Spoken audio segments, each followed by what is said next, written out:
많은 사람들이 인간관계 때문에 고민을 한다.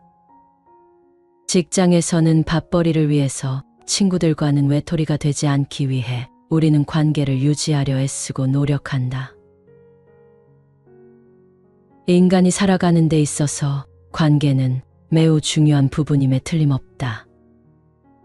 다만 내가 맺고 있는 관계의 질이 곧 내 삶의 질이라는 것을 반드시 명심해야 한다. 우리는 관계로 인하여 기쁘고 행복할 때도 있지만 관계로 인하여 많은 고통과 시련을 겪게 되기도 한다. 특히 내가 상대방에게 의존하는 정도가 클수록 내 인생의 기쁨과 슬픔, 즐거움과 고통이 그 사람의 말과 태도에 의해 좌우되는 경우가 많다. 매번 자신감이 없다고 하며 옳고 그름을 스스로 판단하기보다는 다른 사람들의 의견에 쉽게 휩쓸리곤 한다. 한 심리학자는 가스라이팅의 피해자들이 보통 상대방에게 의존성이 클수록 그 위험이 높다고 언급한 적이 있다. 예를 들면 오랜 친구라는 이유로 상대방의 의사를 거절하지 못하고 끌려다니는 경우, 배우자나 자녀가 곁에 없으면 스스로 결정하거나 혼자서 행동하기를 두려워하는 경우, 이미 이별한 뒤에도 외로움을 이기지 못해 다시 재회하여 예전의 시련과 상처가 여전히 반복되는 연애를 하는 경우 등이 모두 해당된다. 100세 시대가 도래하면서 자주 나오는 고민 중 하나는 혼자서도 잘 살아가는 방법이다. 정년퇴직이 보통 60세 전후로 다가오기 때문에 50대는 점진적으로 퇴직 후 삶을 준비해야 할 시기로 여겨진다. 가정에서 자녀 양육이나 가사에서 벗어난 50대 주부들도 이와 같은 준비가 필요하다. 이 시기에는 신체적인 건강과 자산 관리가 중요하지만 가장 중요한 것은 마음을 건강하게 관리하는 것이 먼저이다. 인간의 생명은 유한하다. 인간의 인생은 내가 바라는 대로만 흘러가지 않는다. 즉, 언젠가 또는 문득 우리에게는 인생을 홀로 보내야만 하는 상황이 닥칠 수 있다는 것이다. 누구에게나 생애 한 번은 이런 상황은 찾아올 수 있다. 항상 타인과 함께해야 한다는 의존적인 습관을 가지고 있는 사람이라면 이 상황이 닥쳤을 때 외로움과 두려움이 자신을 압도해 버릴 수 있다. 혼자서 살아가기에 삶은 버겁게만 느껴지고 미처 준비하지 못한 마음은 갈피를 잡지 못하고 불안함에 빠져들게 한다. 삶을 잘 헤쳐나갈 자신이 없다. 최근 우리가 살고 있는 세상은 크게 변화하고 있다. 대가족은 점차 핵가족으로 변모하였고 이제는 저출산 고령화 사회를 맞이하고 있다. 우리나라 1인 가구의 수가 1000만에 육박했다고 한다. 이러한 시대 속에서 혼자 살아갈 수 있는 힘이야말로 노후 대비의 가장 중요한 부분인 것이다. 혼자 살아갈 수 있는 힘이란 경제적 독립뿐만 아니라 심리적, 사회적 자립까지 아우르는 깊은 의미를 담고 있다. 우리는 어떻게 이러한 자립성을 갖출 수 있을까? 일단 내 자신부터 잘 알아야 한다. 내 습관과 성향, 타인에 대한 의존도가 어느 정도인지를 객관적으로 관찰하고 깨달아야 하는 것이다. 의존성이 강한 사람들의 특징은 다음과 같이 나타난다. 매사에 과도한 돌봄을 요구한다. 타인의 지원과 도움 없이 자신이 스스로를 잘 돌볼 수 있다고 생각하지 않는다. 보통 평범한 결정을 할 때조차 재확신과 조언을 수없이 요구한다. 이들은 본인 삶의 여러 상황에 대한 책임을 타인에게 떠넘긴다. 예를 들어 이들은 배우자에게 무엇을 입을지, 무엇을 먹을지, 누구를 만나야 하는지 매번 확인받고 결정해달라며 의존할 수 있다. 아무 이유가 없는 경우에도 이들이 의존하는 사람에게 버려질 것이라는 두려움을 과하게 가지고 있다. 자신이 의존했던, 가까웠던 인간관계가 끊어지면 즉시 대체자를 찾으려고 한다. 보살핌을 절실히 필요로 하기 때문에 이들은 대체자를 선택하는 데 있어 이것저것 따지지 않을 수 있다. 타인에 대한 과도한 복종심을 가지고 있다. 상대방과 의견 차이가 있는데도 타인으로부터 지지와 인정을 받지 못하는 것이 두려워 자신의 의견을 표현하지 못하는 경우가 대부분이다. 이들은 잘못된 상황인 줄 알면서도 상대방의 의견에 동의를 할 수 있다. 화를 내는 것이 적절한 상황이라고 하더라도 친구와 동료를 잃을 수도 있다는 두려움으로 인해 그들에게 화를 내지 않는다. 이들은 돌봄과 지지를 받기 위해 무엇이든 한다. 예를 들어 불쾌한 업무를 수행하고 불합리한 요구를 받아들이며 신체적, 정서적 학대도 견뎌내려고 애쓴다. 스스로를 돌볼 수 없다는 두려움 때문에 혼자 있는 것을 매우 힘들어하고 두려워한다. 자존감과 독립성이 결여되어 있다. 본인을 열등하다고 생각하며 본인을 과소평가하는 경향이 강하다. 이들은 상대방의 비판이나 거절을 자신이 무능력하다는 증거로 받아들이고 과대 해석하여 자기 스스로 자존감을 낮춘다. 스스로 아무것도 할 수 없다고 확신하기 때문에 새로운 일을 시작하고 독립적으로 일을 하는데 어려움을 겪는다. 이들은 스스로 책임을 져야 하는 일을 회피하며 본인이 무능하다고 여기기 때문에 상대방에게 끊임없이 도움과 재확신을 받으려고 한다. 혼자 사는 힘이 필요하다. 그렇기 위해서는 먼저 외로움을 극복할 수 있는 연습이 필요하다.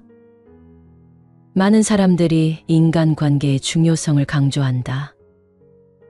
하지만 관계의 본질은 사라지고 많은 사람들이 친구와의 관계를 유지하고 인맥을 넓히는 데만 힘쓴다. 하지만 역설적으로 친구가 많다고 해서 외롭지 않다는 것은 아니다.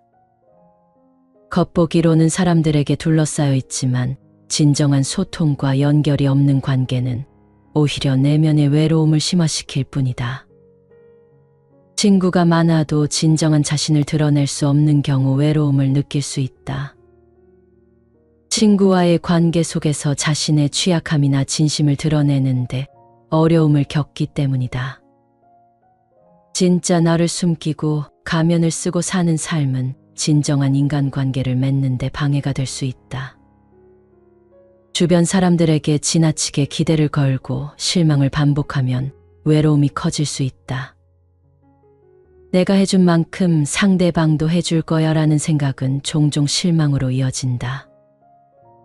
하지만 인간관계는 항상 균형을 이루는 것은 아니며 기대와 실망은 자연스러운 과정임을 기억해야 한다. 건강한 관계는 상호 존중과 배려를 기반으로 이루어져야 하며 현실적인 기대를 가지는 것이 중요하다. 특정 유형의 관계 패턴에 빠져 끊임없이 취하거나 잃는 상황에 처하면 외로움을 느낄 수 있다. 주는 사람과 받는 사람의 역할 고정은 불균형적인 관계를 만들고 외로움을 심화시킬 수 있다. 건강한 관계는 상호 존중과 배려를 기반으로 이루어져야 한다. 외로움을 달래기 위해 섣불리 새로운 관계를 시작하는 것은 해결책이 아니다. 오히려 혼자 있는 시간을 통해 자신을 돌아보고 진정한 자신을 찾는 것이 중요하다. 혼자 있는 시간은 외로움을 극복하고 성장하는 기회가 될 수 있다. 취미생활이나 흥미로운 활동에 집중하며 자신의 내면에 집중하는 시간을 가져야 한다. 우리는 혼자 되는 것이 외로움과 같다고 배워왔다. 하지만 그것은 사실이 아니다. 모두가 혼자서도 행복해지는 법을 배워야 한다. 우리는 혼자면 무척 외로울 것이다라는 생각을 하며 살아왔다. 혼자라는 말을 떠올리면 우리는 종종 알 수 없는 불안감에 휩싸인다. 이는 고립될 것이라는 불안과 버림받을지도 모른다는 공포 때문이다. 어릴 때부터 우리는 지속적으로 혼자가 되는 것은 끔찍한 일이라는 메시지를 받아왔다. 이런 사회적 강조는 정신적 의존증 같은 여러 문제를 초래할 수 있다. 그 결과 사람들은 허전함과 우울함을 경험하고 혼자가 되는 것을 견디지 못할 것이라고 느낀다. 하지만 혼자라는 상태가 반드시 부정적인 것은 아니다. 우리가 믿도록 강요받은 많은 것들이 실제로는 근거 없는 믿음에 불과하다는 것을 인식할 필요가 있다. 외로움도 마찬가지로 우리가 두려워할 필요가 없는 것 중 하나이다. 혼자 있는 시간을 공포의 대상으로 보지 않고 오히려 자아를 성찰하고 성장할 수 있는 기회로 바라볼 때 우리는 새로운 가능성을 발견할 수 있다. 배우자가 떠나고 가족이 우리 곁을 떠나며 친구가 등을 돌릴 때 우리는 스스로를 혼자라고 느낄 수 있다. 이러한 상황은 심한 실망과 함께 고통을 더한다. 그러나 현실은 인생은 다양한 실망을 품고 있으며 가장 친한 친구조차도 배신할 수 있다는 것이다. 우리는 인생의 불확실성을 받아들이고 다른 사람들이 우리를 실망시킬 수 있음을 이해해야 한다. 그리고 결코 우리를 실망시키지 않는 유일한 존재, 즉 내 자신을 깊이 이해하고 내면을 강화하는 것이 중요하다. 함께하는 삶도 좋지만 혼자여서 느낄 수 있는 행복도 크다. 배우자나 연인이 있더라도 자신의 행복에 대한 책임을 상대방에게 지워서는 안 되고, 싱글이라면 혼자 있는 시간에 자신을 외롭거나 우울하게 만들도록 하지 않아야 한다. 혼자 있는 시간에 나를 사랑하는 방법을 배우고 내가 사랑하는 일을 하는 기회로 삼아보라. 혼자 있는 시간을 즐기는 간단하지만 효과적인 방법을 소개하겠다. 취미를 만든다. 혼자 있는 시간은 취미를 만들고 오랫동안 원하던 버킷리스트 목록을 지워가기에 완벽한 기회다. 그림 그리기, 요리, 수영 등 당신을 기다리고 있는 기회는 수없이 많다. 필요한 건 그것들을 해나갈 시간이다. 자신을 이해하는 데 집중한다. 혼자 있는 시간에 자신을 더 잘 알려고 노력해야 한다. 무엇이 내 안의 열정에 불을 당기는지를 찾는 시간을 갖는다. 자신의 장점과 단점을 이해하고 단점을 극복하기 위해 강점을 이용한다. 삶의 모든 면에서 성장을 추구한다. 항상 더 나아질 수 있고 기술을 배울 수 있다는 사실을 인식함으로써 성장 마인드셋을 발전시킨다. 혼자 있는 시간은 새로운 믿음과 관점을 배우고 잊고 다시 배우기 위한 완벽한 시간이 될 수 있다. 개인적으로나 직업적으로 성장에 도움이 될 수 있는 일이 무엇인지 살펴본다. 마음챙김 습관을 키운다. 책을 읽든 요리를 하든 그림을 그리든 그 순간 내가 하는 일에 마음을 두는 데 에너지를 사용하라. 이렇게 연습하다 보면 현재에 집중하는 습관이 자연스러운 부분으로 자리 잡아 항상 그런 삶을 살게 된다. 마음챙김은 주변의 모든 혼란과 소음 속에서 평정을 찾고 중심을 유지하는 열쇠다. 가끔 혼자 있는 건 정상이다. 모든 사람은 자신과의 시간이 필요하며 이는 삶의 한 부분이란 걸 이해해야 한다. 어떤 사람은 혼자 있는 시간을 정신적으로 힘들어하기도 한다. 누군가와 함께 할 때가 이상적이라는 생각을 할 수도 있다. 많은 사람들이 혼자 있는 시간을 즐기고 활용하는 방법을 알지 못한다. 당신도 그렇다면 이제 자기 자신을 돌볼 때이다.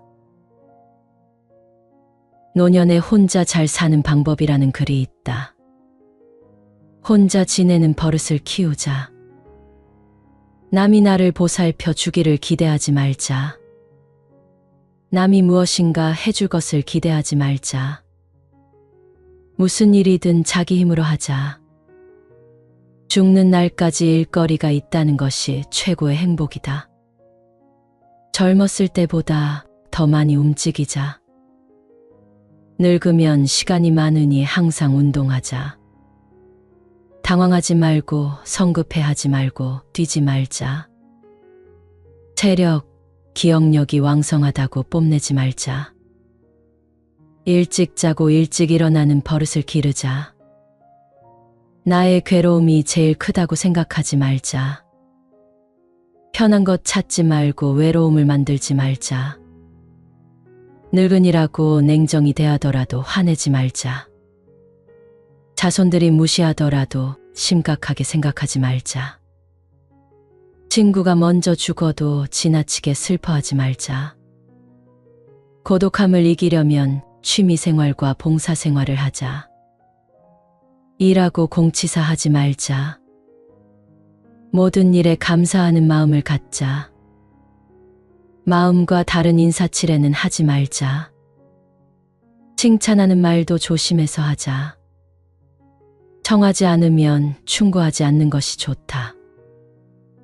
남의 생활에 참견 말자.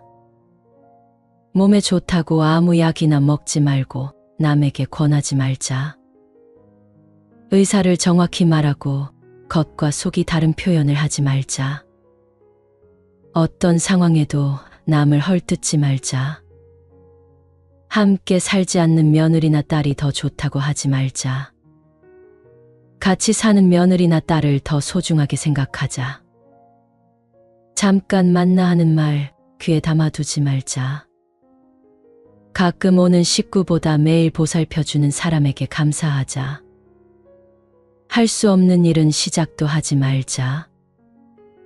스스로 돌볼 수 없는 동물을 기르지 말자. 사진, 감사패, 내 옷은 정리하고 가자. 후덕한 늙은이가 되자. 즐거워지려면 돈을 베풀어라.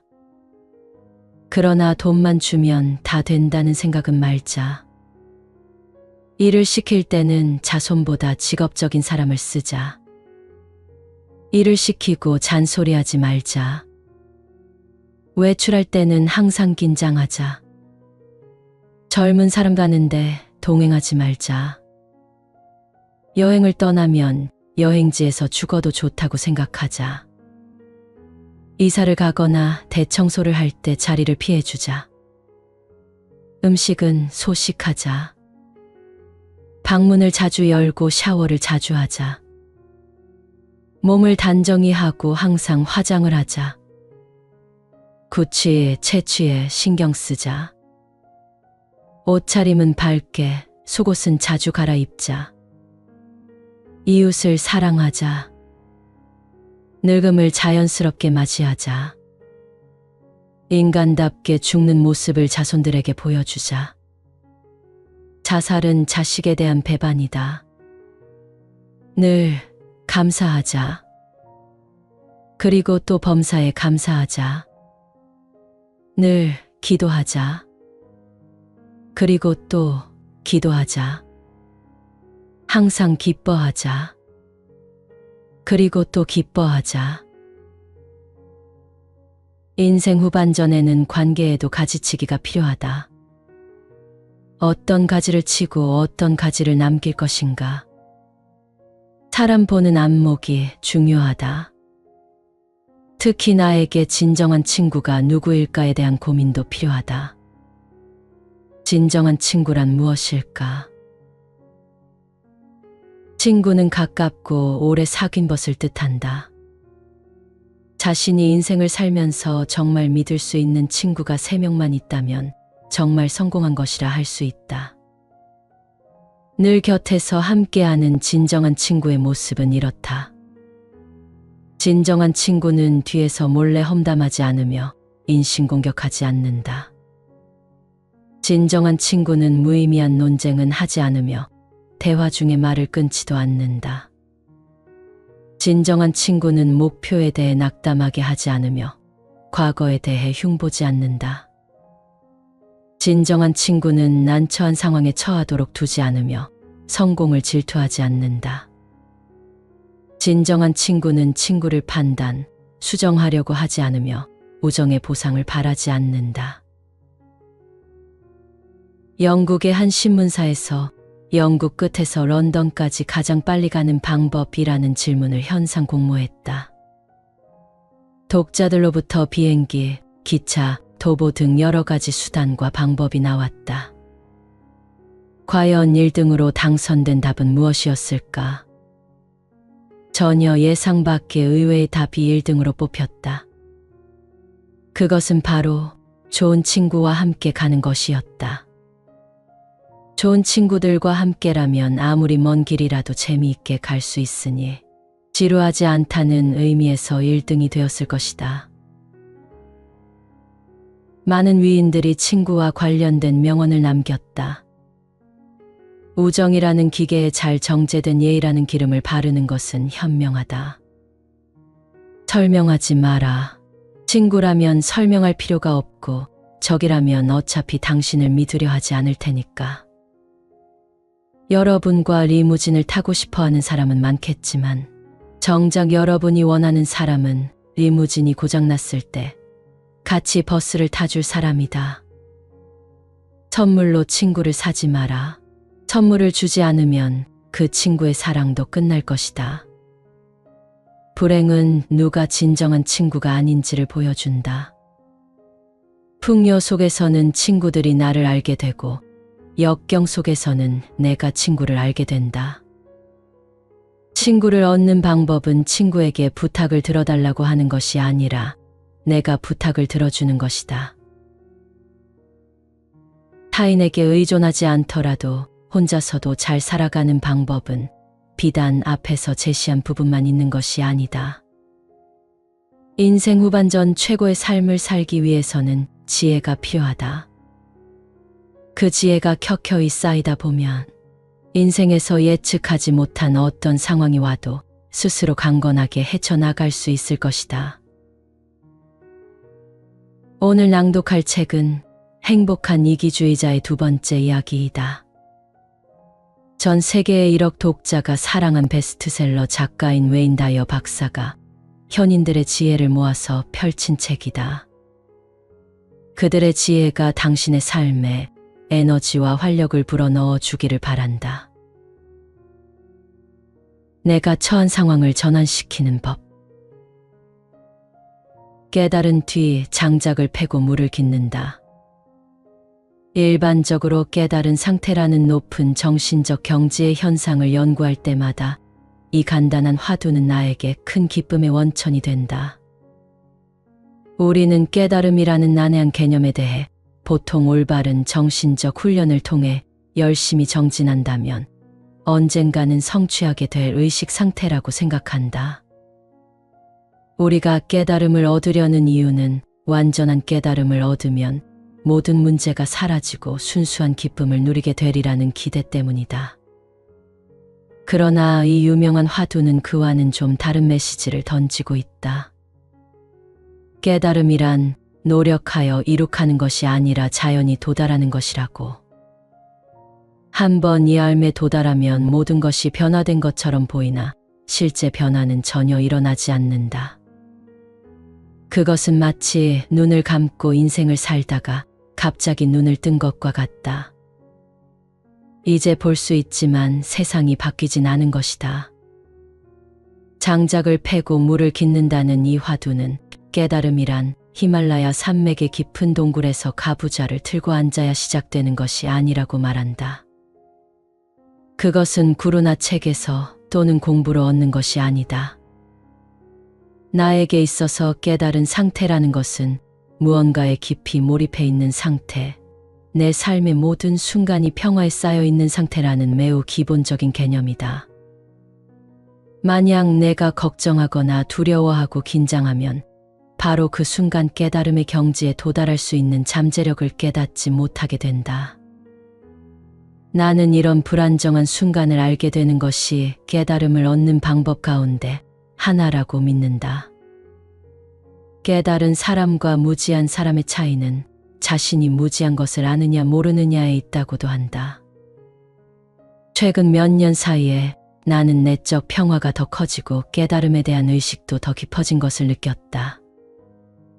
하지만 나는 아직도 10대 때부터 해온 대로 장작을 패고 물을 깃는다.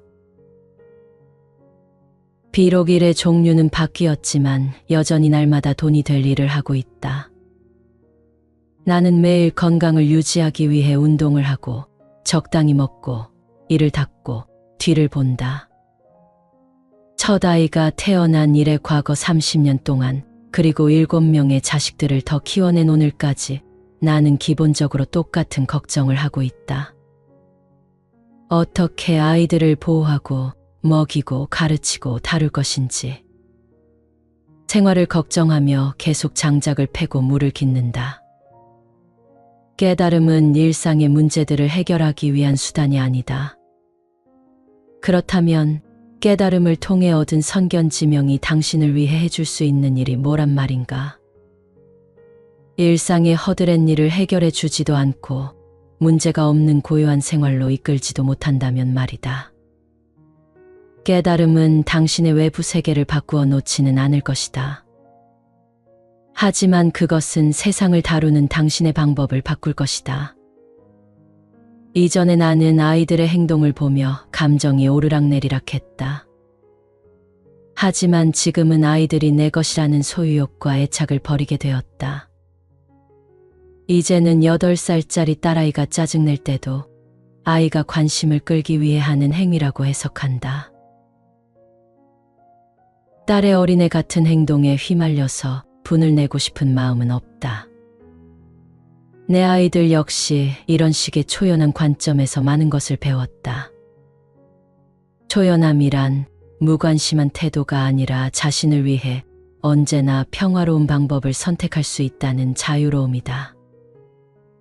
아직도 매일 감당해야 할 똑같은 문제, 사건, 일은 존재한다. 전에는 아주 지저분한 기저귀를 갈거나 아이가 마룻바닥에 토해 놓은 것을 치워야 했을 때 심한 혐오감을 느꼈다. 이건 도저히 할 수 없어. 이걸 치우다간 구역질이 나올 거야. 그리고 슬쩍 피해버리거나 어쩔 수 없이 치우면서 후각을 찌르는 냄새에 괴로워했다. 그런 태도는 부모 노릇을 즐겁지 않은 임무로 전락시킬 뿐 아니라 육체적으로도 영향을 미친다. 놀랍게도 요즘 나는 더러운 기저귀나 토사물 더미를 보고도 더 이상 신체적 반응을 보이지 않는다. 내 생각이 완전히 바뀌었기 때문이다. 토사물은 내가 깨닫기 전에도 거기 있었고 깨달은 후에도 거기 있다. 하지만 깨달은 다음에는 초연한 태도로 대할 수 있으며 그 결과는 평화다. 기적이 일어나는 과정이라는 책에서 이런 글을 읽었다. 나는 차라리 평화를 선택할 수 있다. 나는 그 화건 하나가 깨달음에 관한 모든 것을 망라하고 있다고 생각한다. 즉 장작을 패고 물을 깃고 빨래를 하고 물건을 나르는 등의 일을 하는 동안 평화로움을 선택할 수 있다는 것이다. 깨달음이 당신을 자유롭게 해주진 않는다. 그보다는 당신이 자유 그 자체가 되는 것이다. 하늘을 나는 독수리가 되는 것이 아니라 하늘 그 자체가 되는 것이자 우주와 연결되는 것이다. 당신은 더 이상 육신의 한계 때문에 스스로를 제한하지 않게 된다. 깨달은 뒤에는 가장 세속적인 일을 포함한 모든 일들이 신을 알기 위한 기회가 된다. 정신적으로는 자기 자신을 모든 사물, 모든 사람과 동일시함으로 온 세상을 평화로운 마음으로 대한다. 꽃과 나무를 선입견으로 분류하지 않게 되고 자연과 접촉하는 일에 더욱 빠져들게 된다. 이 간단하고 짧은 화두는 수천 년 동안 깨달음을 구한 사람들을 통해 전해 내려온 대단한 선물이다. 당신 안에서나 밖에서나 눈에 보이는 것을 바꿀 필요는 결코 없다. 단지 보는 방법을 바꿀 필요가 있을 뿐이다. 이것이 깨달음이다. 마지막으로 깨달았다고 해서 결코 겉으로 드러내선 안 된다. 나는 깨달았다고 말하는 사람은 절대로 깨달은 사람이 아니다. 자신의 무지를 깨닫고 그렇다는 것을 스스로 표현하자. 절망의 순간에 당신이 탓하는 사람은 누구이며 어떤 경우이고 자신이 얼마나 자주 그 함정에 빠지는지 눈여겨보자. 아직 깨닫지 못했다는 사실을 아는 것이 상황을 전환시킬 수 있다. 무지한 사람들은 대개 자신들의 무지를 모른다는 사실을 기억하자. 깨달음이란 앞으로 주위 환경이 좀 더 나아지면 언젠가 달성할 수 있는 것이라고 생각하면 안 된다. 장작을 패고 물을 깃는 것처럼 늘 해야 할 일이 당신에게 있다. 그 일을 어떻게 보는가는 당신의 선택에 달려 있다. 평화에서 멀어지게 하는 일들이 있다. 그런 일에 대해 지금까지와는 다른 방법으로 대처해보자. 예를 들어 교통체증이 심하거나 오래 줄을 서야 해서 짜증이 잔뜩 날 때 이를 현대 생활의 일상적인 일로만 보지 말고 이 상황을 이용해 자신의 마음을 다스려보자. 마음속에 여유를 가질 수 있는 공간을 마련하자. 슬픔의 구덩이에서 빠져나오는 방법. 우리 인생에는 사고, 질병, 재정적인 재난, 관계의 단절, 화재나 홍수, 재산의 손실 혹은 죽음과 같은 절망적이고 어두운 시간들이 존재한다.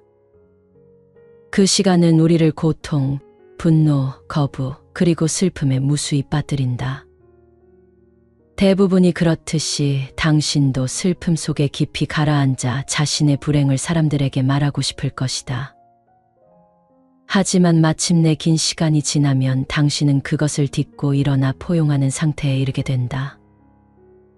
상실이나 몰락이라고 당신이 이름 붙인 살면서 일어났던 그 사건들을 돌이켜보라. 그리고 그 일들이 이미 예정되었던 일이라고 가정해보라. 슬픔을 가져다 준 그 사건은 반드시 겪어야 했던 일이고 당신이 그 사실을 알고 있었다고 가정해보라. 그리고 이제 당신이 거기에 걸맞은 행동을 선택할 수 있다고 생각해보라. 분명 이런 가정은 지금껏 큰 재앙이나 죽음에 대해 배웠던 것과는 상충하는 것이다. 당신의 감정을 무시하라는 말이 아니다. 루미의 시각에서 본 진리가 고통스런 상황에 반응하는 또 다른 방법을 제시한다는 말이다. 슬픔 안에 있는 선물이나 달콤함을 열린 마음으로 받아들이라는 것이다. 이 세상은 우리 모두를 꼭 필요로 하는 합리적인 체계라서 거기에 우연이란 없다.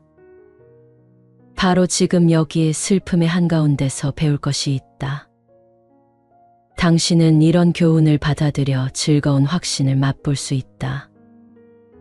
비극을 좋아하는 척할 순 없으나 그것을 더 높은 경지에 올라갈 수 있는 에너지로 사용하겠다고 마음먹을 순 있다. 나는 이런 식으로 슬픔을 이겨낼 것이고 슬픔을 파는 행상인의 장사판을 뒤엎을 것이다. 원시사회에서 죽음은 축하의 기회였다. 슬픔과 비탄의 시간 속에서도 그들은 기본적인 사실을 잊지 않았다. 이 땅에 도착한 것도 떠나는 것도 질서에 따라 이뤄진다는 사실을. 우주는 모든 일을 완벽하게 진행한다. 이 질서는 우리가 일생 동안 겪은 수많은 고통을 포함하여 창조물의 세포 하나하나 속에 흐르고 있다. 나는 고등학생 때 높이뛰기 선수였다.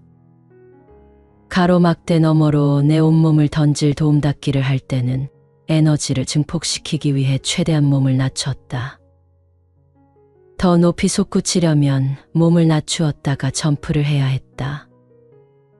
비탄이 단지 슬픔의 내적 표현일 뿐이라면 그것은 우리를 끝도 없는 밑바닥까지 추락시킬 것이다. 우리는 한없는 슬픔 때문에 꼼짝도 하지 못하고 죄책감과 고통에 짓눌릴 것이다.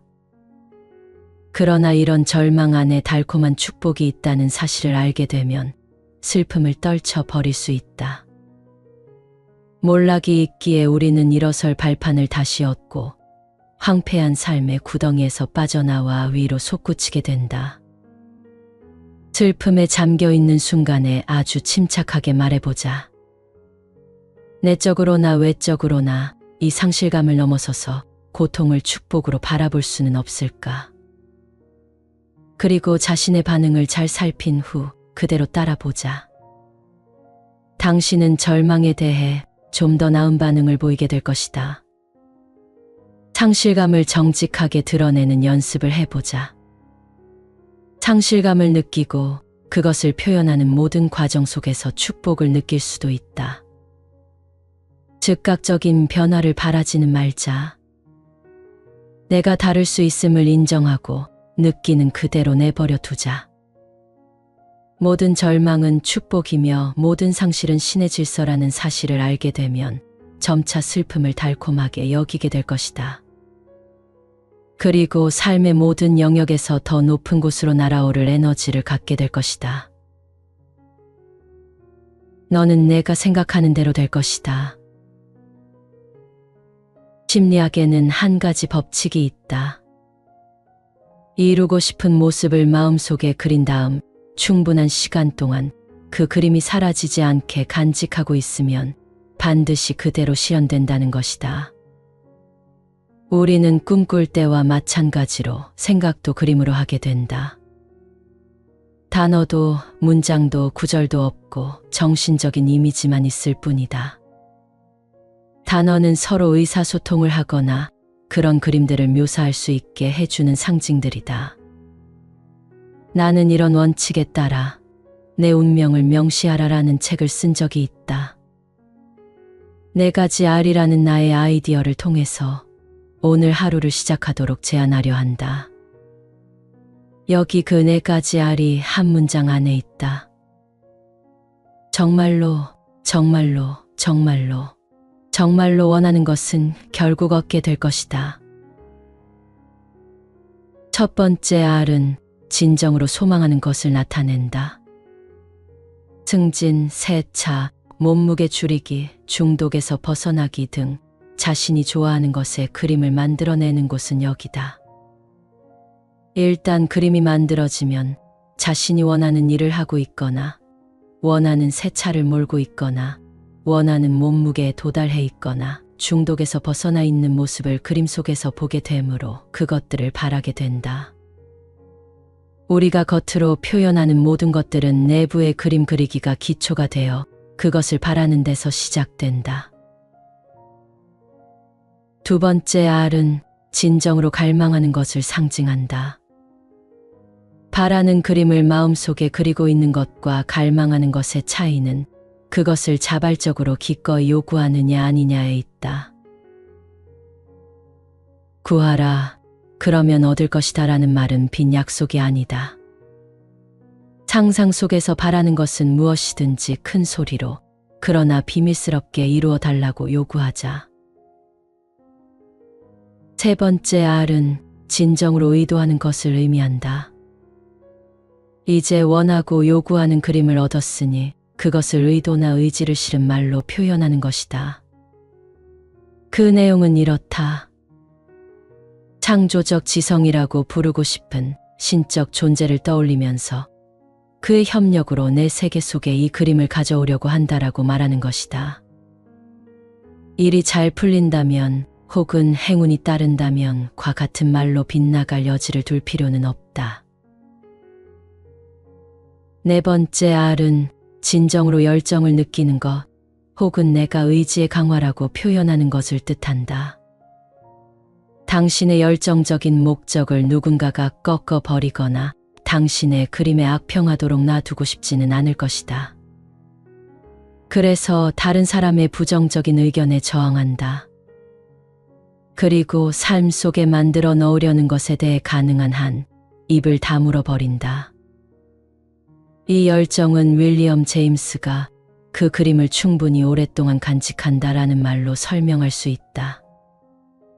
갈망하는 것을 모두 삶에 끌어들이는데 정말로 정말로 정말로 정말로 성공한 사람들은 결코 운이 좋아서 그렇게 된 것이 아니다. 환경 때문에 갈망하게 된 것도 아니다. 그들은 자신들을 위해 작용하는 4개의 알을 모두 가졌다. 특히 4번째의 알을 가졌다. 그들은 진정으로 열정적인 사람들이다. 원하는 것은 무엇이든지 흔쾌히 소망하자. 당신은 우주에 가득 차 있는 것들을 나눠 가질 자격이 있다. 자신을 한계 안에 가두지 말자. 자신을 가치 없다고 보지 말자. 당신은 신의 신성한 창조물이다. 이 지구상에 살았던 누구보다도 많은 부와 사랑과 건강을 누릴 자격이 있다. 자신의 이름과 자신의 말투로 사람들이 신이라고 부르는 창조적 지성에게 요청하는 형식으로 당신의 소원들을 표현하자. 기꺼이 도움을 청하자. 침착하게 당신의 요청을 소리내어 말하고 글로도 적어두자. 구하라, 그러면 얻을 것이다 라는 말은 빈 약속이 아니다. 의심 없는 확실한 용어를 써서 당신의 요청을 말로 나타내보자. 구하기는 하지만 받을 기대는 안 한다는 식의 표현으로 자신의 바람을 위장하기보다는 나는 할 거야, 그렇게 될 거야, 나는 할 작정이야와 같은 말을 사용하자. 자신에 대한 그림을 되도록 많이 간직하자. 그것을 실현하려는 자신의 의도도 함께 간직하자. 반대에 부딪히면 용기를 잃는 대신에 부정적인 것들을 열정적 에너지로 바꿔 그림을 선명하게 볼 수 있고 만져볼 수 있는 초점으로 맞춰 놓자.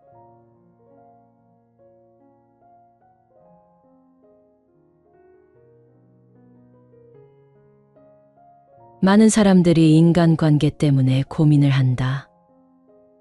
직장에서는 밥벌이를 위해서 친구들과는 외톨이가 되지 않기 위해 우리는 관계를 유지하려 애쓰고 노력한다. 인간이 살아가는 데 있어서 관계는 매우 중요한 부분임에 틀림없다. 다만 내가 맺고 있는 관계의 질이 곧 내 삶의 질이라는 것을 반드시 명심해야 한다. 우리는 관계로 인하여 기쁘고 행복할 때도 있지만 관계로 인하여 많은 고통과 시련을 겪게 되기도 한다. 특히 내가 상대방에게 의존하는 정도가 클수록 내 인생의 기쁨과 슬픔, 즐거움과 고통이 그 사람의 말과 태도에 의해 좌우되는 경우가 많다. 매번 자신감이 없다고 하며 옳고 그름을 스스로 판단하기보다는 다른 사람들의 의견에 쉽게 휩쓸리곤 한다. 한 심리학자는 가스라이팅의 피해자들이 보통 상대방에게 의존성이 클수록 그 위험이 높다고 언급한 적이 있다. 예를 들면 오랜 친구라는 이유로 상대방의 의사를 거절하지 못하고 끌려다니는 경우, 배우자나 자녀가 곁에 없으면 스스로 결정하거나 혼자서 행동하기를 두려워하는 경우, 이미 이별한 뒤에도 외로움을 이기지 못해 다시 재회하여 예전의 시련과 상처가 여전히 반복되는 연애를 하는 경우 등이 모두 해당된다. 100세 시대가 도래하면서 자주 나오는 고민 중 하나는 혼자서도 잘 살아가는 방법이다. 정년퇴직이 보통 60세 전후로 다가오기 때문에 50대는 점진적으로 퇴직 후 삶을 준비해야 할 시기로 여겨진다. 가정에서 자녀 양육이나 가사에서 벗어난 50대 주부들도 이와 같은 준비가 필요하다. 이 시기에는 신체적인 건강과 자산 관리가 중요하지만 가장 중요한 것은 마음을 건강하게 관리하는 것이 먼저이다. 인간의 생명은 유한하다. 인간의 인생은 내가 바라는 대로만 흘러가지 않는다. 즉, 언젠가 또는 문득 우리에게는 인생을 홀로 보내야만 하는 상황이 닥칠 수 있다는 것이다. 누구에게나 생애 한 번은 이런 상황은 찾아올 수 있다.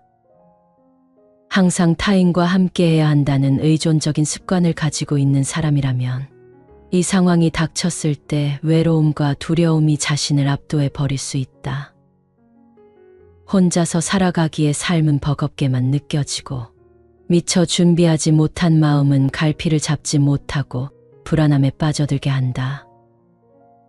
삶을 잘 헤쳐나갈 자신이 없다. 최근 우리가 살고 있는 세상은 크게 변화하고 있다.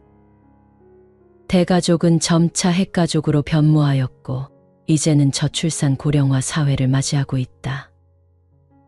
우리나라 1인 가구의 수가 1,000만에 육박했다고 한다. 이러한 시대 속에서 혼자 살아갈 수 있는 힘이야말로 노후 대비의 가장 중요한 부분인 것이다. 혼자 살아갈 수 있는 힘이란 경제적 독립뿐만 아니라 심리적, 사회적 자립까지 아우르는 깊은 의미를 담고 있다. 우리는 어떻게 이러한 자립성을 갖출 수 있을까? 일단 내 자신부터 잘 알아야 한다. 내 습관과 성향, 타인에 대한 의존도가 어느 정도인지를 객관적으로 관찰하고 깨달아야 하는 것이다. 의존성이 강한 사람들의 특징은 다음과 같이 나타난다. 매사에 과도한 돌봄을 요구한다. 타인의 지원과 도움 없이 자신이 스스로를 잘 돌볼 수 있다고 생각하지 않는다. 보통 평범한 결정을 할 때조차 제확신과 조언을 수없이 요구한다. 이들은 본인 삶의 여러 상황에 대한 책임을 타인에게 떠넘긴다. 예를 들어 이들은 배우자에게 무엇을 입을지, 무엇을 먹을지, 누구를 만나야 하는지 매번 확인받고 결정해달라며 의존할 수 있다. 아무 이유가 없는 경우에도 이들이 의존하는 사람에게 버려질 것이라는 두려움을 과하게 가지고 있다.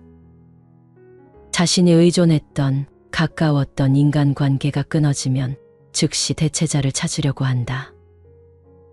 보살핌을 절실히 필요로 하기 때문에 이들은 대체자를 선택하는 데 있어 이것저것 따지지 않을 수 있다. 타인에 대한 과도한 복종심을 가지고 있다. 상대방과 의견 차이가 있는데도 타인으로부터 지지와 인정을 받지 못하는 것이 두려워 자신의 의견을 표현하지 못하는 경우가 대부분이다. 이들은 잘못된 상황인 줄 알면서도 상대방의 의견에 동의를 할 수 있다. 화를 내는 것이 적절한 상황이라고 하더라도 친구와 동료를 잃을 수도 있다는 두려움으로 인해 그들에게 화를 내지 않는다. 이들은 돌봄과 지지를 받기 위해 무엇이든 한다. 예를 들어 불쾌한 업무를 수행하고 불합리한 요구를 받아들이며 신체적, 정서적 학대도 견뎌내려고 애쓴다. 스스로를 돌볼 수 없다는 두려움 때문에 혼자 있는 것을 매우 힘들어하고 두려워한다. 자존감과 독립성이 결여되어 있다. 본인을 열등하다고 생각하며 본인을 과소평가하는 경향이 강하다.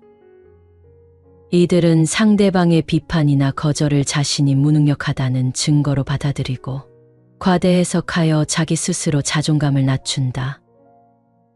스스로 아무것도 할 수 없다고 확신하기 때문에 새로운 일을 시작하고 독립적으로 일을 하는데 어려움을 겪는다. 이들은 스스로 책임을 져야 하는 일을 회피하며 본인이 무능하다고 여기기 때문에 상대방에게 끊임없이 도움과 제확신을 받으려고 한다. 혼자 사는 힘이 필요하다. 그렇기 위해서는 먼저 외로움을 극복할 수 있는 연습이 필요하다. 많은 사람들이 인간관계의 중요성을 강조한다. 하지만 관계의 본질은 사라지고 많은 사람들이 친구와의 관계를 유지하고 인맥을 넓히는 데만 힘쓴다. 하지만 역설적으로 친구가 많다고 해서 외롭지 않다는 것은 아니다. 겉보기로는 사람들에게 둘러싸여 있지만 진정한 소통과 연결이 없는 관계는 오히려 내면의 외로움을 심화시킬 뿐이다. 친구가 많아도 진정한 자신을 드러낼 수 없는 경우 외로움을 느낄 수 있다. 친구와의 관계 속에서 자신의 취약함이나 진심을 드러내는데 어려움을 겪기 때문이다. 진짜 나를 숨기고 가면을 쓰고 사는 삶은 진정한 인간관계를 맺는 데 방해가 될 수 있다. 주변 사람들에게 지나치게 기대를 걸고 실망을 반복하면 외로움이 커질 수 있다. 내가 해준 만큼 상대방도 해줄 거야 라는 생각은 종종 실망으로 이어진다. 하지만 인간관계는 항상 균형을 이루는 것은 아니며 기대와 실망은 자연스러운 과정임을 기억해야 한다. 건강한 관계는 상호 존중과 배려를 기반으로 이루어져야 하며 현실적인 기대를 가지는 것이 중요하다. 특정 유형의 관계 패턴에 빠져 끊임없이 취하거나 잃는 상황에 처하면 외로움을 느낄 수 있다. 주는 사람과 받는 사람의 역할 고정은 불균형적인 관계를 만들고 외로움을 심화시킬 수 있다. 건강한 관계는 상호 존중과 배려를 기반으로 이루어져야 한다. 외로움을 달래기 위해 섣불리 새로운 관계를 시작하는 것은 해결책이 아니다. 오히려 혼자 있는 시간을 통해 자신을 돌아보고 진정한 자신을 찾는 것이 중요하다. 혼자 있는 시간은 외로움을 극복하고 성장하는 기회가 될 수 있다. 취미생활이나 흥미로운 활동에 집중하며 자신의 내면에 집중하는 시간을 가져야 한다. 우리는 혼자 되는 것이 외로움과 같다고 배워왔다. 하지만 그것은 사실이 아니다. 모두가 혼자서도 행복해지는 법을 배워야 한다.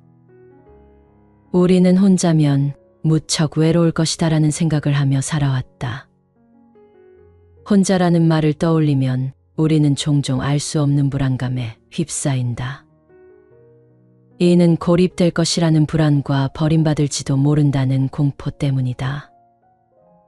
어릴 때부터 우리는 지속적으로 혼자가 되는 것은 끔찍한 일이라는 메시지를 받아왔다. 이런 사회적 강조는 정신적 의존증 같은 여러 문제를 초래할 수 있다. 그 결과 사람들은 허전함과 우울함을 경험하고 혼자가 되는 것을 견디지 못할 것이라고 느낀다. 하지만 혼자라는 상태가 반드시 부정적인 것은 아니다. 우리가 믿도록 강요받은 많은 것들이 실제로는 근거 없는 믿음에 불과하다는 것을 인식할 필요가 있다. 외로움도 마찬가지로 우리가 두려워할 필요가 없는 것 중 하나이다. 혼자 있는 시간을 공포의 대상으로 보지 않고 오히려 자아를 성찰하고 성장할 수 있는 기회로 바라볼 때 우리는 새로운 가능성을 발견할 수 있다. 배우자가 떠나고 가족이 우리 곁을 떠나며 친구가 등을 돌릴 때 우리는 스스로를 혼자라고 느낄 수 있다. 이러한 상황은 심한 실망과 함께 고통을 더한다. 그러나 현실은 인생은 다양한 실망을 품고 있으며 가장 친한 친구조차도 배신할 수 있다는 것이다. 우리는 인생의 불확실성을 받아들이고 다른 사람들이 우리를 실망시킬 수 있음을 이해해야 한다. 그리고 결코 우리를 실망시키지 않는 유일한 존재, 즉 내 자신을 깊이 이해하고 내면을 강화하는 것이 중요하다. 함께하는 삶도 좋지만 혼자여서 느낄 수 있는 행복도 크다. 배우자나 연인이 있더라도 자신의 행복에 대한 책임을 상대방에게 지워서는 안 되고, 싱글이라면 혼자 있는 시간에 자신을 외롭거나 우울하게 만들도록 하지 않아야 한다. 혼자 있는 시간에 나를 사랑하는 방법을 배우고 내가 사랑하는 일을 하는 기회로 삼아보라. 혼자 있는 시간을 즐기는 간단하지만 효과적인 방법을 소개하겠다. 취미를 만든다. 혼자 있는 시간은 취미를 만들고 오랫동안 원하던 버킷리스트 목록을 지워가기에 완벽한 기회다. 그림 그리기, 요리, 수영 등 당신을 기다리고 있는 기회는 수없이 많다. 필요한 건 그것들을 해나갈 시간이다. 자신을 이해하는 데 집중한다. 혼자 있는 시간에 자신을 더 잘 알려고 노력해야 한다. 무엇이 내 안의 열정에 불을 당기는지를 찾는 시간을 갖는다. 자신의 장점과 단점을 이해하고 단점을 극복하기 위해 강점을 이용한다. 삶의 모든 면에서 성장을 추구한다. 항상 더 나아질 수 있고 기술을 배울 수 있다는 사실을 인식함으로써 성장 마인드셋을 발전시킨다. 혼자 있는 시간은 새로운 믿음과 관점을 배우고 잊고 다시 배우기 위한 완벽한 시간이 될 수 있다. 개인적으로나 직업적으로 성장에 도움이 될 수 있는 일이 무엇인지 살펴본다. 마음챙김 습관을 키운다. 책을 읽든 요리를 하든 그림을 그리든 그 순간 내가 하는 일에 마음을 두는 데 에너지를 사용하라. 이렇게 연습하다 보면 현재에 집중하는 습관이 자연스러운 부분으로 자리 잡아 항상 그런 삶을 살게 된다. 마음챙김은 주변의 모든 혼란과 소음 속에서 평정을 찾고 중심을 유지하는 열쇠다.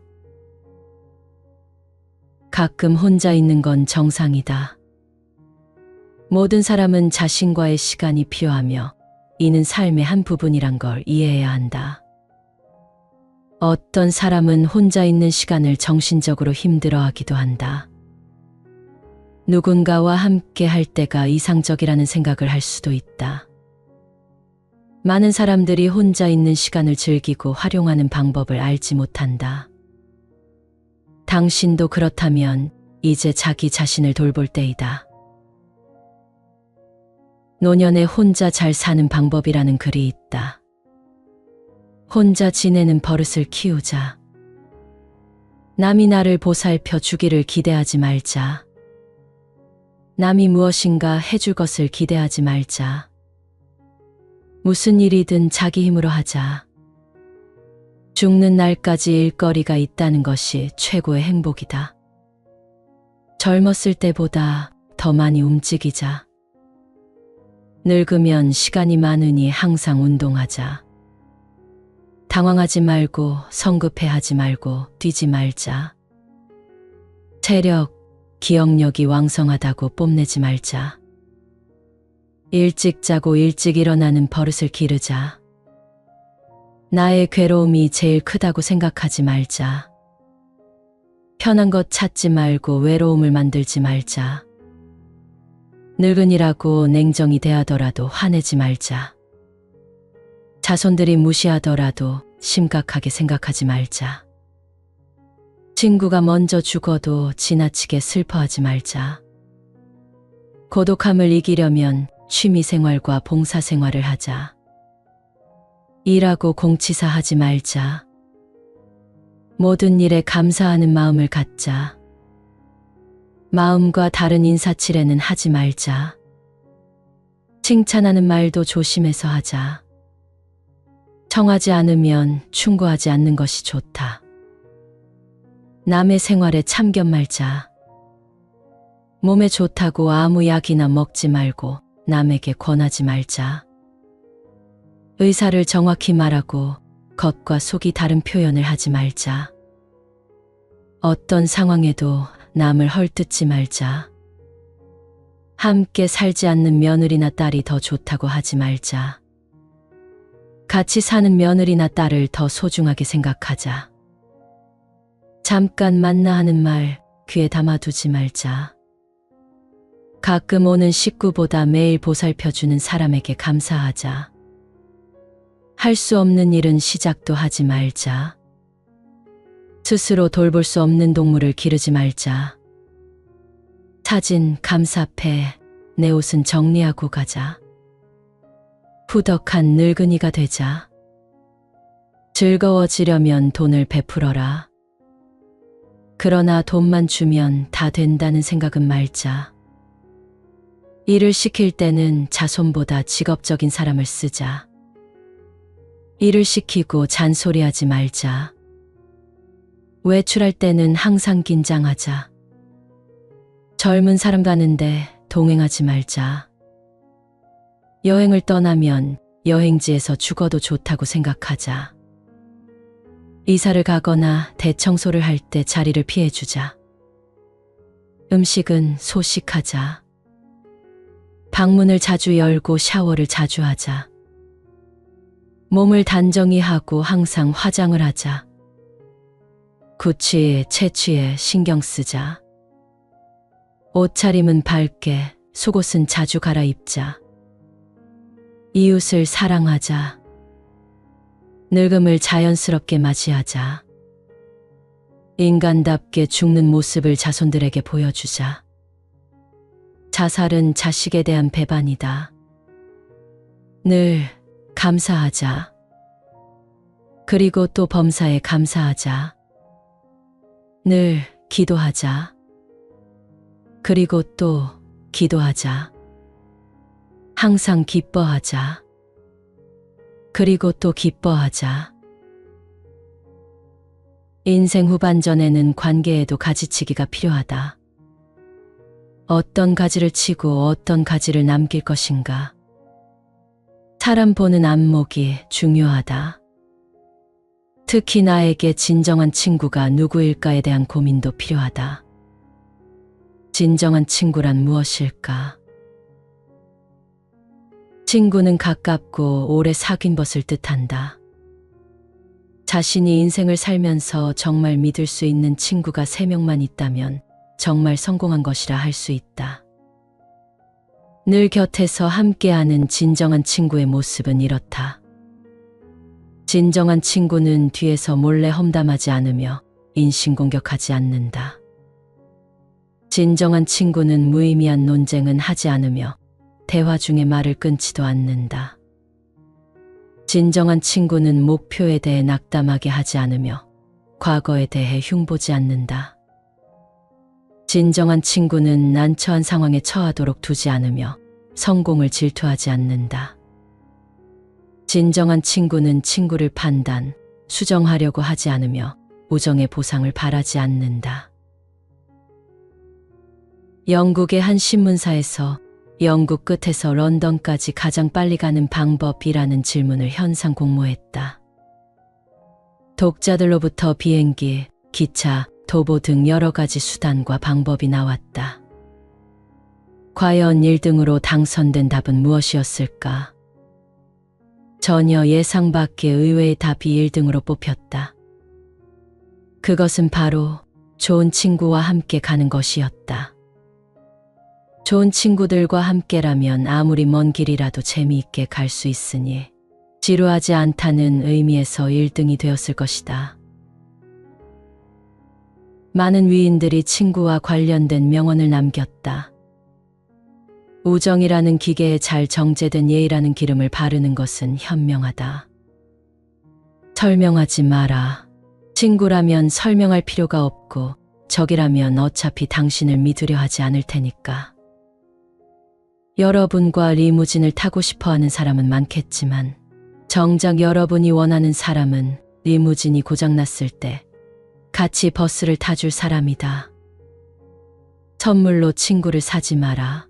선물을 주지 않으면 그 친구의 사랑도 끝날 것이다. 불행은 누가 진정한 친구가 아닌지를 보여준다. 풍요 속에서는 친구들이 나를 알게 되고 역경 속에서는 내가 친구를 알게 된다. 친구를 얻는 방법은 친구에게 부탁을 들어달라고 하는 것이 아니라 내가 부탁을 들어주는 것이다. 타인에게 의존하지 않더라도 혼자서도 잘 살아가는 방법은 비단 앞에서 제시한 부분만 있는 것이 아니다.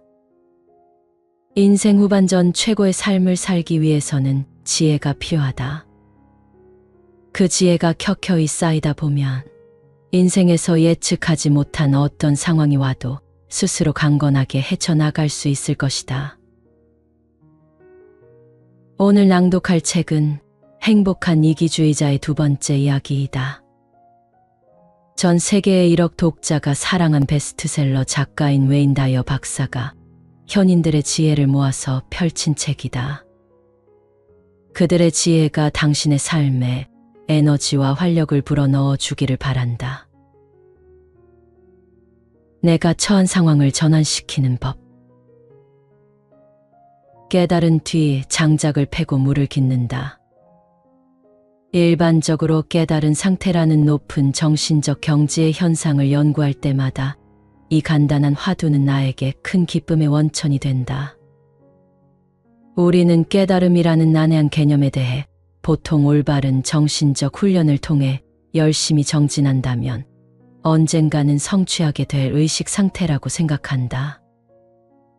우리가 깨달음을 얻으려는 이유는 완전한 깨달음을 얻으면 모든 문제가 사라지고 순수한 기쁨을 누리게 되리라는 기대 때문이다. 그러나 이 유명한 화두는 그와는 좀 다른 메시지를 던지고 있다. 깨달음이란 노력하여 이룩하는 것이 아니라 자연히 도달하는 것이라고. 한번 이 알매 도달하면 모든 것이 변화된 것처럼 보이나 실제 변화는 전혀 일어나지 않는다. 그것은 마치 눈을 감고 인생을 살다가 갑자기 눈을 뜬 것과 같다. 이제 볼 수 있지만 세상이 바뀌진 않은 것이다. 장작을 패고 물을 깃는다는 이 화두는 깨달음이란 히말라야 산맥의 깊은 동굴에서 가부좌를 틀고 앉아야 시작되는 것이 아니라고 말한다. 그것은 구루나 책에서 또는 공부로 얻는 것이 아니다. 나에게 있어서 깨달은 상태라는 것은 무언가에 깊이 몰입해 있는 상태, 내 삶의 모든 순간이 평화에 쌓여 있는 상태라는 매우 기본적인 개념이다. 만약 내가 걱정하거나 두려워하고 긴장하면 바로 그 순간 깨달음의 경지에 도달할 수 있는 잠재력을 깨닫지 못하게 된다. 나는 이런 불안정한 순간을 알게 되는 것이 깨달음을 얻는 방법 가운데 하나라고 믿는다. 깨달은 사람과 무지한 사람의 차이는 자신이 무지한 것을 아느냐 모르느냐에 있다고도 한다. 최근 몇 년 사이에 나는 내적 평화가 더 커지고 깨달음에 대한 의식도 더 깊어진 것을 느꼈다. 하지만 나는 아직도 10대 때부터 해온 대로 장작을 패고 물을 깃는다. 비록 일의 종류는 바뀌었지만 여전히 날마다 돈이 될 일을 하고 있다. 나는 매일 건강을 유지하기 위해 운동을 하고 적당히 먹고 이를 닦고 뒤를 본다. 첫 아이가 태어난 이래 과거 30년 동안 그리고 7명의 자식들을 더 키워낸 오늘까지 나는 기본적으로 똑같은 걱정을 하고 있다. 어떻게 아이들을 보호하고 먹이고 가르치고 다룰 것인지. 생활을 걱정하며 계속 장작을 패고 물을 깃는다. 깨달음은 일상의 문제들을 해결하기 위한 수단이 아니다. 그렇다면 깨달음을 통해 얻은 선견지명이 당신을 위해 해줄 수 있는 일이 뭐란 말인가? 일상의 허드렛 일을 해결해 주지도 않고 문제가 없는 고요한 생활로 이끌지도 못한다면 말이다. 깨달음은 당신의 외부 세계를 바꾸어 놓지는 않을 것이다. 하지만 그것은 세상을 다루는 당신의 방법을 바꿀 것이다. 이전에 나는 아이들의 행동을 보며 감정이 오르락내리락 했다. 하지만 지금은 아이들이 내 것이라는 소유욕과 애착을 버리게 되었다. 이제는 8살짜리 딸아이가 짜증낼 때도 아이가 관심을 끌기 위해 하는 행위라고 해석한다. 딸의 어린애 같은 행동에 휘말려서 분을 내고 싶은 마음은 없다. 내 아이들 역시 이런 식의 초연한 관점에서 많은 것을 배웠다. 초연함이란 무관심한 태도가 아니라 자신을 위해 언제나 평화로운 방법을 선택할 수 있다는 자유로움이다. 아직도 매일 감당해야 할 똑같은 문제, 사건, 일은 존재한다. 전에는 아주 지저분한 기저귀를 갈거나 아이가 마룻바닥에 토해 놓은 것을 치워야 했을 때 심한 혐오감을 느꼈다. 이건 도저히 할 수 없어. 이걸 치우다간 구역질이 나올 거야. 그리고 슬쩍 피해버리거나 어쩔 수 없이 치우면서 후각을 찌르는 냄새에 괴로워했다. 그런 태도는 부모 노릇을 즐겁지 않은 임무로 전락시킬 뿐 아니라 육체적으로도 영향을 미친다. 놀랍게도 요즘 나는 더러운 기저귀나 토사물 더미를 보고도 더 이상 신체적 반응을 보이지 않는다. 내 생각이 완전히 바뀌었기 때문이다. 토사물은 내가 깨닫기 전에도 거기 있었고 깨달은 후에도 거기 있다. 하지만 깨달은 다음에는 초연한 태도로 대할 수 있으며 그 결과는 평화다. 기적이 일어나는 과정이라는 책에서 이런 글을 읽었다. 나는 차라리 평화를 선택할 수 있다. 나는 그 화건 하나가 깨달음에 관한 모든 것을 망라하고 있다고 생각한다. 즉 장작을 패고 물을 깃고 빨래를 하고 물건을 나르는 등의 일을 하는 동안 평화로움을 선택할 수 있다는 것이다. 깨달음이 당신을 자유롭게 해주진 않는다. 그보다는 당신이 자유 그 자체가 되는 것이다. 하늘을 나는 독수리가 되는 것이 아니라 하늘 그 자체가 되는 것이자 우주와 연결되는 것이다. 당신은 더 이상 육신의 한계 때문에 스스로를 제한하지 않게 된다. 깨달은 뒤에는 가장 세속적인 일을 포함한 모든 일들이 신을 알기 위한 기회가 된다. 정신적으로는 자기 자신을 모든 사물, 모든 사람과 동일시함으로 온 세상을 평화로운 마음으로 대한다. 꽃과 나무를 선입견으로 분류하지 않게 되고 자연과 접촉하는 일에 더욱 빠져들게 된다. 이 간단하고 짧은 화두는 수천 년 동안 깨달음을 구한 사람들을 통해 전해 내려온 대단한 선물이다. 당신 안에서나 밖에서나 눈에 보이는 것을 바꿀 필요는 결코 없다. 단지 보는 방법을 바꿀 필요가 있을 뿐이다. 이것이 깨달음이다. 마지막으로 깨달았다고 해서 결코 겉으로 드러내선 안 된다. 나는 깨달았다고 말하는 사람은 절대로 깨달은 사람이 아니다. 자신의 무지를 깨닫고 그렇다는 것을 스스로 표현하자. 절망의 순간에 당신이 탓하는 사람은 누구이며 어떤 경우이고 자신이 얼마나 자주 그 함정에 빠지는지 눈여겨보자. 아직 깨닫지 못했다는 사실을 아는 것이 상황을 전환시킬 수 있다. 무지한 사람들은 대개 자신들의 무지를 모른다는 사실을 기억하자. 깨달음이란 앞으로 주위 환경이 좀 더 나아지면 언젠가 달성할 수 있는 것이라고 생각하면 안 된다. 장작을 패고 물을 깃는 것처럼 늘 해야 할 일이 당신에게 있다. 그 일을 어떻게 보는가는 당신의 선택에 달려 있다. 평화에서 멀어지게 하는 일들이 있다. 그런 일에 대해 지금까지와는 다른 방법으로 대처해보자. 예를 들어 교통체증이 심하거나 오래 줄을 서야 해서 짜증이 잔뜩 날 때 이를 현대 생활의 일상적인 일로만 보지 말고 이 상황을 이용해 자신의 마음을 다스려보자. 마음속에 여유를 가질 수 있는 공간을 마련하자. 슬픔의 구덩이에서 빠져나오는 방법.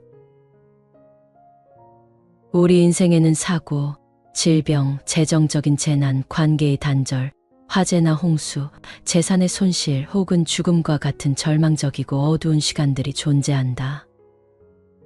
그 시간은 우리를 고통, 분노, 거부, 그리고 슬픔에 무수히 빠뜨린다.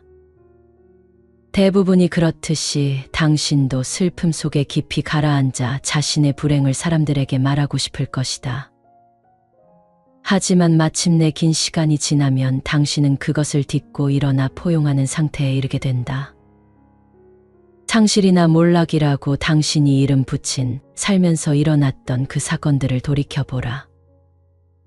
그리고 그 일들이 이미 예정되었던 일이라고 가정해보라. 슬픔을 가져다 준 그 사건은 반드시 겪어야 했던 일이고 당신이 그 사실을 알고 있었다고 가정해보라. 그리고 이제 당신이 거기에 걸맞은 행동을 선택할 수 있다고 생각해보라. 분명 이런 가정은 지금껏 큰 재앙이나 죽음에 대해 배웠던 것과는 상충하는 것이다. 당신의 감정을 무시하라는 말이 아니다. 루미의 시각에서 본 진리가 고통스런 상황에 반응하는 또 다른 방법을 제시한다는 말이다. 슬픔 안에 있는 선물이나 달콤함을 열린 마음으로 받아들이라는 것이다. 이 세상은 우리 모두를 꼭 필요로 하는 합리적인 체계라서 거기에 우연이란 없다. 바로 지금 여기에 슬픔의 한가운데서 배울 것이 있다. 당신은 이런 교훈을 받아들여 즐거운 확신을 맛볼 수 있다. 비극을 좋아하는 척할 순 없으나 그것을 더 높은 경지에 올라갈 수 있는 에너지로 사용하겠다고 마음먹을 순 있다. 나는 이런 식으로 슬픔을 이겨낼 것이고 슬픔을 파는 행상인의 장사판을 뒤엎을 것이다. 원시사회에서 죽음은 축하의 기회였다. 슬픔과 비탄의 시간 속에서도 그들은 기본적인 사실을 잊지 않았다. 이 땅에 도착한 것도 떠나는 것도 질서에 따라 이뤄진다는 사실을. 우주는 모든 일을 완벽하게 진행한다. 이 질서는 우리가 일생 동안 겪은 수많은 고통을 포함하여 창조물의 세포 하나하나 속에 흐르고 있다. 나는 고등학생 때 높이뛰기 선수였다. 가로막대 너머로 내 온몸을 던질 도움닫기를 할 때는 에너지를 증폭시키기 위해 최대한 몸을 낮췄다. 더 높이 솟구치려면 몸을 낮추었다가 점프를 해야 했다. 비탄이 단지 슬픔의 내적 표현일 뿐이라면 그것은 우리를 끝도 없는 밑바닥까지 추락시킬 것이다. 우리는 한없는 슬픔 때문에 꼼짝도 하지 못하고 죄책감과 고통에 짓눌릴 것이다. 그러나 이런 절망 안에 달콤한 축복이 있다는 사실을 알게 되면 슬픔을 떨쳐 버릴 수 있다. 몰락이 있기에 우리는 일어설 발판을 다시 얻고 황폐한 삶의 구덩이에서 빠져나와 위로 솟구치게 된다. 슬픔에 잠겨있는 순간에 아주 침착하게 말해보자. 내적으로나 외적으로나 이 상실감을 넘어서서 고통을 축복으로 바라볼 수는 없을까? 그리고 자신의 반응을 잘 살핀 후 그대로 따라보자. 당신은 절망에 대해 좀 더 나은 반응을 보이게 될 것이다. 상실감을 정직하게 드러내는 연습을 해보자. 상실감을 느끼고 그것을 표현하는 모든 과정 속에서 축복을 느낄 수도 있다. 즉각적인 변화를 바라지는 말자. 내가 다를 수 있음을 인정하고 느끼는 그대로 내버려 두자. 모든 절망은 축복이며 모든 상실은 신의 질서라는 사실을 알게 되면 점차 슬픔을 달콤하게 여기게 될 것이다. 그리고 삶의 모든 영역에서 더 높은 곳으로 날아오를 에너지를 갖게 될 것이다. 너는 내가 생각하는 대로 될 것이다. 심리학에는 한 가지 법칙이 있다. 이루고 싶은 모습을 마음속에 그린 다음 충분한 시간 동안 그 그림이 사라지지 않게 간직하고 있으면 반드시 그대로 실현된다는 것이다. 우리는 꿈꿀 때와 마찬가지로 생각도 그림으로 하게 된다. 단어도 문장도 구절도 없고 정신적인 이미지만 있을 뿐이다. 단어는 서로 의사소통을 하거나 그런 그림들을 묘사할 수 있게 해주는 상징들이다. 나는 이런 원칙에 따라 내 운명을 명시하라라는 책을 쓴 적이 있다. 네 가지 R이라는 나의 아이디어를 통해서 오늘 하루를 시작하도록 제안하려 한다. 여기 그 네 가지 R이 한 문장 안에 있다. 정말로, 정말로, 정말로, 정말로 원하는 것은 결국 얻게 될 것이다. 첫 번째 R은 진정으로 소망하는 것을 나타낸다. 승진, 세차, 몸무게 줄이기, 중독에서 벗어나기 등 자신이 좋아하는 것에 그림을 만들어내는 곳은 여기다. 일단 그림이 만들어지면 자신이 원하는 일을 하고 있거나 원하는 세차를 몰고 있거나 원하는 몸무게에 도달해 있거나 중독에서 벗어나 있는 모습을 그림 속에서 보게 되므로 그것들을 바라게 된다. 우리가 겉으로 표현하는 모든 것들은 내부의 그림 그리기가 기초가 되어 그것을 바라는 데서 시작된다. 두 번째 R은 진정으로 갈망하는 것을 상징한다. 바라는 그림을 마음속에 그리고 있는 것과 갈망하는 것의 차이는 그것을 자발적으로 기꺼이 요구하느냐 아니냐에 있다. 구하라. 그러면 얻을 것이다라는 말은 빈 약속이 아니다. 상상 속에서 바라는 것은 무엇이든지 큰 소리로, 그러나 비밀스럽게 이루어 달라고 요구하자. 세 번째 R은 진정으로 의도하는 것을 의미한다. 이제 원하고 요구하는 그림을 얻었으니 그것을 의도나 의지를 실은 말로 표현하는 것이다. 그 내용은 이렇다. 창조적 지성이라고 부르고 싶은 신적 존재를 떠올리면서 그의 협력으로 내 세계 속에 이 그림을 가져오려고 한다라고 말하는 것이다. 일이 잘 풀린다면 혹은 행운이 따른다면 과 같은 말로 빗나갈 여지를 둘 필요는 없다. 네 번째 R은 진정으로 열정을 느끼는 것 혹은 내가 의지의 강화라고 표현하는 것을 뜻한다. 당신의 열정적인 목적을 누군가가 꺾어버리거나 당신의 그림에 악평하도록 놔두고 싶지는 않을 것이다. 그래서 다른 사람의 부정적인 의견에 저항한다. 그리고 삶 속에 만들어 넣으려는 것에 대해 가능한 한 입을 다물어 버린다. 이 열정은 윌리엄 제임스가 그 그림을 충분히 오랫동안 간직한다라는 말로 설명할 수 있다. 갈망하는 것을 모두 삶에 끌어들이는데 정말로 성공한 사람들은 결코 운이 좋아서 그렇게 된 것이 아니다. 환경 때문에 갈망하게 된 것도 아니다. 그들은 자신들을 위해 작용하는 네 개의 R을 모두 가졌다. 특히 네 번째의 R을 가졌다. 그들은 진정으로 열정적인 사람들이다.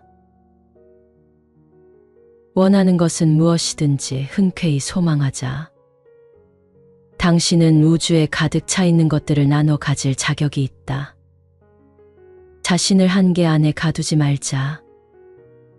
자신을 가치 없다고 보지 말자. 당신은 신의 신성한 창조물이다. 이 지구상에 살았던 누구보다도 많은 부와 사랑과 건강을 누릴 자격이 있다. 자신의 이름과 자신의 말투로 사람들이 신이라고 부르는 창조적 지성에게 요청하는 형식으로 당신의 소원들을 표현하자. 기꺼이 도움을 청하자. 침착하게 당신의 요청을 소리내어 말하고 글로도 적어두자. 구하라. 그러면 얻을 것이다라는 말은 빈 약속이 아니다. 의심 없는 확실한 용어를 써서 당신의 요청을 말로 나타내보자. 구하기는 하지만 받을 기대는 안 한다는 식의 표현으로 자신의 바람을 위장하기보다는 나는 할 거야, 그렇게 될 거야, 나는 할 작정이야와 같은 말을 사용하자. 자신에 대한 그림을 되도록 많이 간직하자. 그것을 실현하려는 자신의 의도도 함께 간직하자. 반대에 부딪히면 용기를 잃는 대신에 부정적인 것들을 열정적 에너지로 바꿔 그림을 선명하게 볼 수 있고 만져볼 수 있는 초점으로 맞춰 놓자.